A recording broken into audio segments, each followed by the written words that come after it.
শুনতে পাচ্ছ আমার কথা? এবার শুনতে পাচ্ছ? একদম ক্লিয়ার, একদম একদম, বলো।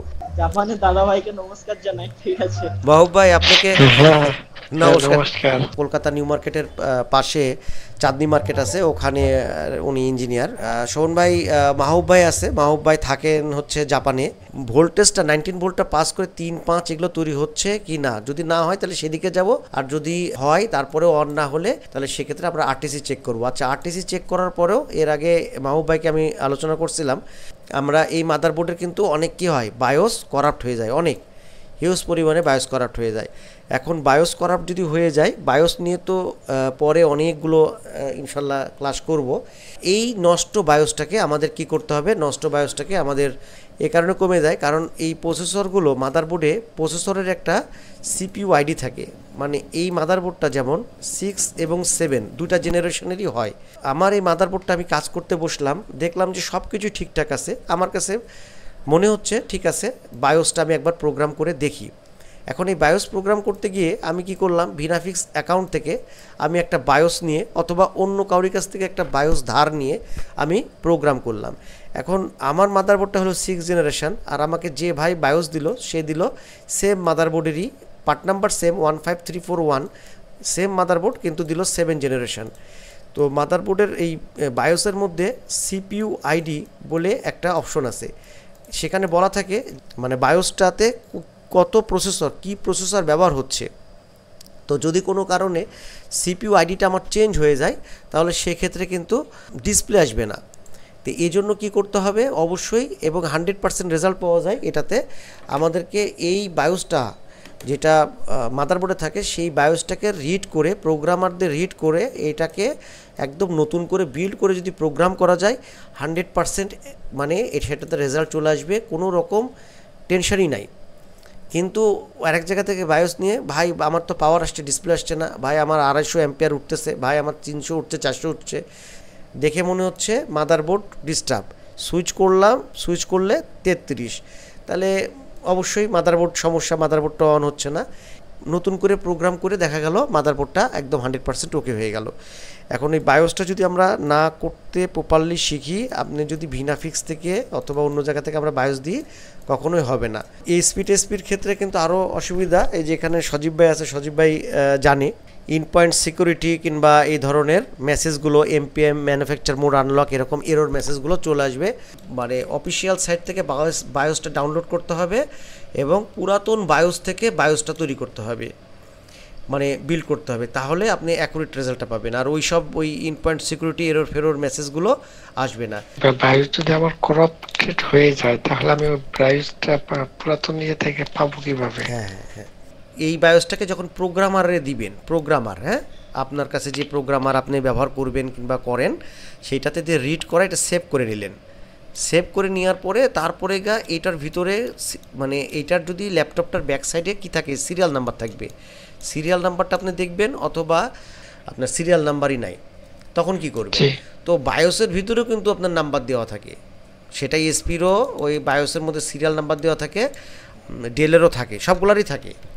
বায়োসের মধ্যে মূলত দুইটা জিনিস থাকে, একটা হলো এমই রিজন আর একটা হলো বায়োস রিজিয়ন, ঠিক আছে?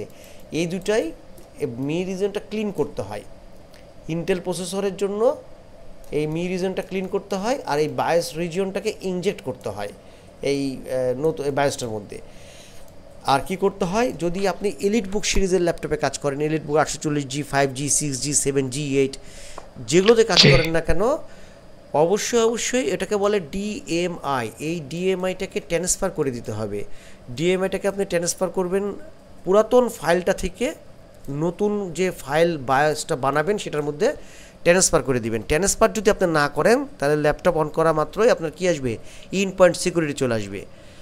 এই যে 840G7, ঠিক আছে, এই যে product ID, serial number, build number, feature byte এগুলো দিয়ে রাখে, এইটা মেন বায়োস যেটা মেন ব্যাকআপ ফাইল সেটার মধ্যেও দেয়, আবার ইসি বায়োস যেটা আমরা ব্যাকআপ বায়োস বলি সেই বায়োসের মধ্যেও দেয়। আপনি এই ইয়ার ব্যাক সাইডে, ল্যাপটপের ব্যাক সাইডে তো এই সিরিয়াল নাম্বার দেখে বায়োসটাকে আপনি ডাউনলোড করতে পারলেন, অফিসিয়াল সাইডে যাবেন, অফিসিয়াল সাইডে গিয়ে আপনি এটাকে ডাউনলোড করলেন, কিন্তু এই লেখাটা যদি মিশে যায় কোনো কারণে কোনো অসুবিধা নাই, আপনি বায়োসের ভিতরেও আপনি এই নাম্বারটা পাবেন, এই নাম্বারটা দিয়ে আপনি EliteBook 840G7 বায়োসটা ডাউনলোড করলেন।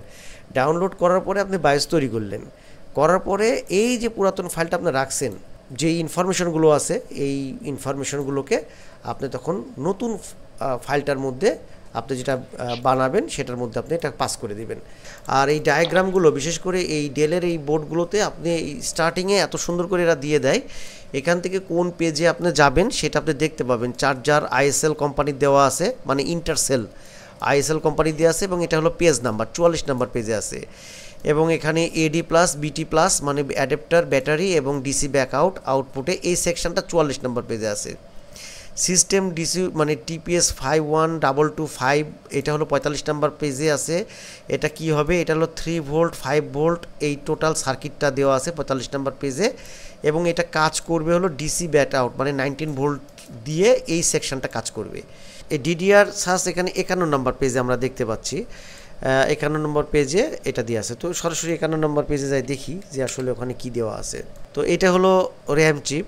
DDR4 এ আমাদের র্যাম ভোল্টেজটা লাগবে হচ্ছে 1.2, তৈরি হবে 1.2, 1D 2V মানে 1.2 ভোল্ট, এটা D মানে 1.2 ভোল্ট। এটা এই আইসিটাতে এটা কি আইসি আমরা একটু দেখি। এটা হলো রিস্টেকের আইসি, এখানে দেওয়া আছে RT238231A। তো এটা 8টি মানে এর আগে আমরা দেখলাম এই যে এখানে একটা ইয়াতে দেখলাম এই যে VDDP CS, ঠিক আছে না, সবগুলোতে কত আসবে 5 ভোল্ট আসবে। 5 ভোল্ট আসবে কীভাবে, এখানে এই যে 5 ভোল্ট অলওয়েজ চলে আসলো VDD, এটাই আবার উপরে উঠবে, এটা এখান থেকে উঠে VDDP আর একটা হলো CS। আচ্ছা, এখন এখানে দুইটা বিষয় হতে পারে, এটা যে এখানে 5 ভোল্ট দুইবার এন্ট্রি নেওয়ার কারণটা কি। পাওয়ার VDDQ অ্যানাবল, এটা আসতেছে 2.5 পাওয়ার ওকে, 2.5 ভোল্ট PW আর ওকে পাওয়ার ওকে। তাহলে 2.5 ভোল্টটা তো যদি তৈরি না হয় তাহলে এই অ্যানাবলটা কিন্তু আসবে না। তাহলে র্যাম ভোল্টেজ তৈরি হওয়ার আগে অবশ্যই আপনার কি করতে হবে, 2.5 ভোল্টেজটা তৈরি হচ্ছে কিনা সেটা আমাদেরকে দেখে আসতে হবে। যদি কোনো কারণে এই আইসিটা নষ্ট হয়ে যায়, কোনো কারণবশত আমাদের মাদারবোর্ডে 2.5 ভোল্ট তৈরি না হয়, তাহলে র্যাম ভোল্টেজ কিন্তু তৈরি হবে না। আমরা চেক করতেছি র্যামের এই সেকশনটা চেক করতেছি যে ভাই এখানে তো মসফেট ঠিক আছে, ঠিক আছে, আউটপুটে শর্ট নাই, র্যাম ভোল্টেজ তৈরি হচ্ছে না কেন। কিন্তু আমাদেরকে অবশ্যই DDR4 এর ক্ষেত্রে VVP পাওয়ার গুডটা দেখতে হবে। যতটা বুঝাইছেন বুঝছি। তো এটার ভিতরে সমস্যাগুলো কি হয়, এটার মধ্যে সমস্যা হয় ব্যাটারিতে চার্জ ওঠে না, অ্যাডাপ্টার দেওয়ার পরে ওই বাতিটা হোয়াইট এবং অরেঞ্জ হতে থাকে, ব্লিঙ্কিং করতে থাকে। অনেক ক্ষেত্রে আমরা কি দেখতে পাই, এই মসফেট শর্ট দেখতে পাই, এই ক্যাপাসিটার শর্ট দেখতে পাই, অথবা এখানকার যে পয়েন্টগুলো শর্ট দেখতে পাই। তো এই শর্টিংগুলো আমরা কিভাবে সহজে ধরতে পারবো, দুই সাইডে যদি বিপ দেয় তাহলে তো বুঝতে হবে যে ব্যাটারির কানেক্টর শর্ট হয়ে গেছে, তার মানে ব্যাটারিতে কখনো কোনো অবস্থাতেই চার্জ উঠবে না, অথবা ব্যাটারি নো ডিটেক্টেড হয়ে যেতে পারে।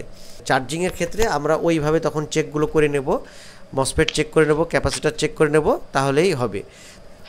না বলবে না, জিরো হতে হবে। হ্যাঁ, চার্জিং আইসিকেও সে বলবে না যে তুমি চার্জ এই অবস্থা। আর চার্জ যে তুলতে হবে সেটা কিভাবে সে জানতে পারে, সেটা হলো সেই SM ডাটা, SM ক্লকের মাধ্যমে সে ওই দুটা পাত দিয়ে সে জানতে পারে যে ব্যাটারির স্ট্যাটাসটা কি আছে।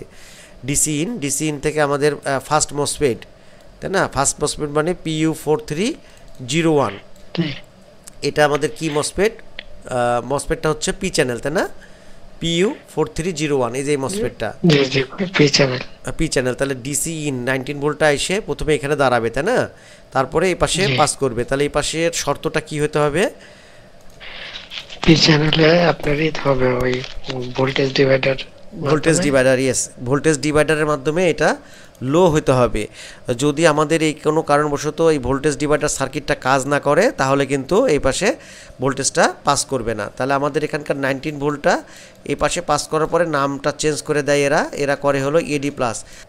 এখন নো পাওয়ার যদি হয়ে থাকে তাহলে সেক্ষেত্রে আমাদেরকে আরেকটা জিনিস দেখতে হবে কি, যেটা আমি বলছিলাম যে এরপরে আমি ওই সেকশনটা পরে বলবো, সেটা কোন সেকশন বলেন তো, RTC সেকশন।